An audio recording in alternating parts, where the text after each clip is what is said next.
Mesdames et messieurs, nous revoilà pour vous donner quelques informations sur l'assaut qui a été lancé à 9h30 à l'hôtel Radisson de Bamako, cible d'attaque depuis ce matin. Des individus armés qui ont fait éruption tôt à l'hôtel et selon des témoignages, les assaillants seraient venus à pied et d'autres à bord d'un véhicule aux vitres teintées. Environ 80 otages ont pu être libérés. Ils ont quitté donc l'hôtel et l'assaut se poursuit. Tout de suite, la conférence de presse que le ministre de la Sécurité, le colonel Salif Traoré, a animée. Je vous propose donc de suivre le compte rendu avec notre reporter sur place, Sidiki Dambélé.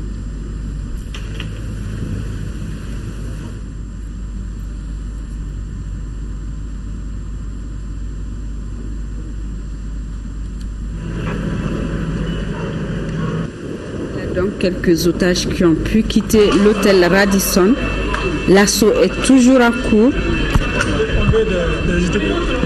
Selon les chiffres de la direction de l'hôtel Radisson, 170 personnes seraient à l'intérieur. Environ 80 ont donc été libérées par les forces spéciales maliennes qui ont lancé l'assaut depuis ce matin. Et le ministre, sur ces images, le ministre de la Sécurité, le colonel Salif Traoré, qui a animé une conférence de presse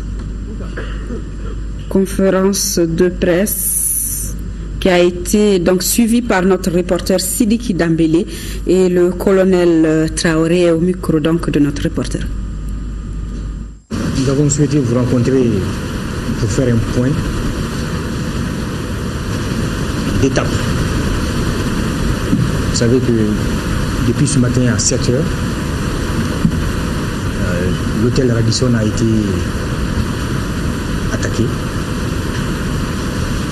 Jusque-là, les informations que nous avons nous indiquent qu'il y a entre 2 et 3 individus armés d'armement de guerre qui ont pu pénétrer à l'intérieur de l'hôtel.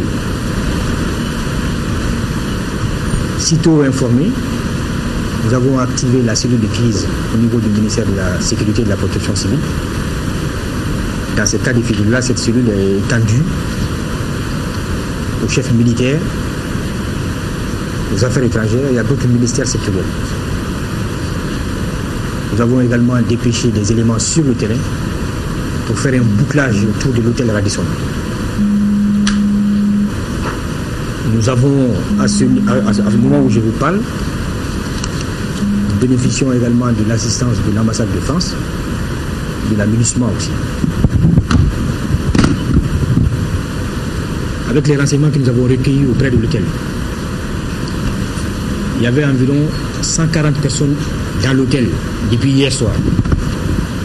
Mais l'hôtel nous a signalé également, et par d'autres informations, nous savons que beaucoup d'éléments n'étaient pas à l'intérieur de l'hôtel au moment où les assaillants sont intervenus. Et quand ils sont arrivés, ils ont fait quelques tirs en l'air, des rafales. À ce moment-là, un certain nombre également d'occupants ont pu s'échapper. Donc, nous ne pourrons pas vous dire avec précision combien ils sont à l'intérieur de l'hôtel au moment où je vous parle. Depuis 9h, nous avons donné l'assaut. À l'intérieur de l'hôtel au moment où je vous parle, nous avons identifié l'intérieur de l'hôtel où nous sommes en train de regrouper tous les zones de l'hôtel.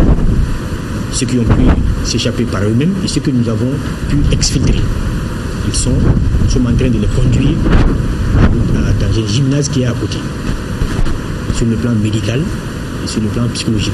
Les services de l'action humanitaire et de la santé également vont intervenir pour renforcer le dispositif qui est en place afin de donner un meilleur suivi à tous ceux qui sont récupérés. 3 décès. Également au moment où je vous parle, nous avons au moins 2 blessés parmi les forces spéciales qui sont à l'intérieur. Donc, nous avons pris la mesure de l'événement qui arrive et nous voudrons profiter de cette occasion-là pour non seulement présenter nos condoléances à ceux qui ont perdu la vie déjà, mais également rassurer la population. Nous appelons quand même la vigilance de tout un chacun. Nous appelons à la sagesse de tout un chacun de ne pas céder à la panique. Comme vous le voyez, toutes les forces armées et de sécurité sont mobilisées et avec également l'appui de nos partenaires, comme je vous l'ai dit, de la MINUSMA. Les Américains également sont en train de nous apporter un appui à l'intérieur de l'hôtel. Vous avez pu comprendre que beaucoup de points sensibles de Bamako ont été renforcés en termes de sécurité. Également, nous voudrons demander votre intelligence parce que nous avons décidé de boucler un peu la ville et nous avons décidé également d'élever les mesures de sécurité et d'alerte au niveau des capitales régionales. On sait jamais. Donc, voilà un peu le point de la situation au moment où on parle. Étant entendu que l'opération est en cours, nous allons faire en sorte que d'ici la mi-journée ou d'ici la fin de journée, on vous regroupe encore pour vous faire le point de ce qui s'est passé jusque-là. D'ici là, nous devons considérer les éléments que nous venons de vous donner afin de ne pas contribuer à créer la panique chez nos concitoyens. Vous savez, dans ce cas de figure-là, il y a toujours beaucoup d'informations qui circulent, mais ce que nous vous donnons ont été recoupés. Vous avez pu entendre parler de beaucoup d'effectifs, mais les spécialistes qui sont à l'intérieur de l'hôtel, à partir des coups de feu, peuvent identifier combien de tireurs il y a.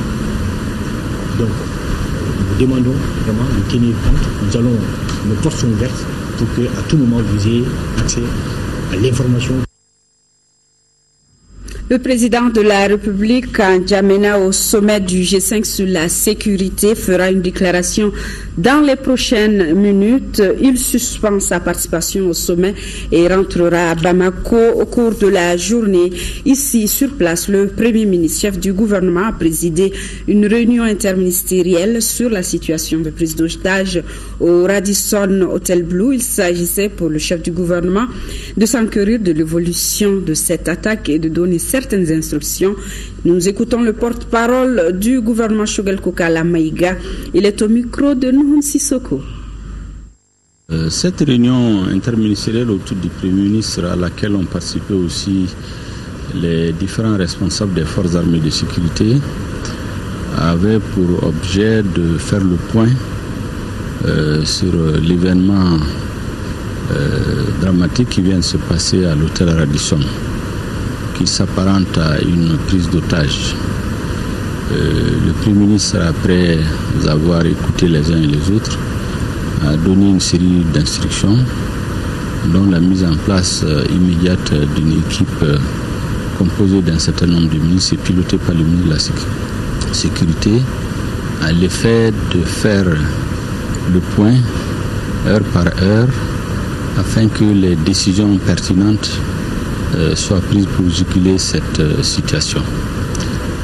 En matière d'information de notre opinion publique, qui doit savoir exactement ce qui se passe, je crois que le ministre de la Sécurité, qui aura tous les éléments d'appréciation, est chargé de donner une interview pour expliquer exactement ce qui se passe, et le relais va être pris par la justice dans quelque temps, afin que notre opinion publique puisse savoir tous les contours de cette question et que nos partenaires étrangers aussi, qui sont là et d'autres s'apprêtent à venir dans notre pays, puissent avoir la bonne information afin de décider en connaissance de cause. Voilà l'objet de la réunion d'aujourd'hui. Voilà, c'est tout pour l'instant. Je vous retrouve dans 30 minutes pour d'autres informations.